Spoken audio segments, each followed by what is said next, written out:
Hey everyone, welcome back to our channel. Today I am going to show you how to edit margins in Canva. Quick and easy.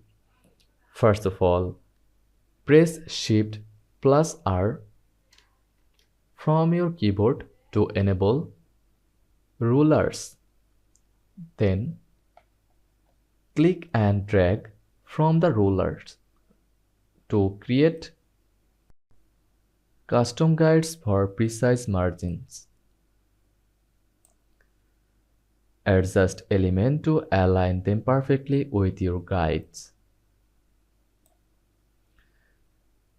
Now, if designing for print, go to File, then Settings, then Show Print Blade. This ensures no important details get cut off after printing. And that's it. Now you can edit margins like a pro in Canva. If this helped, hit like and subscribe for more quick design tips. See you in the next time. Thanks for watching.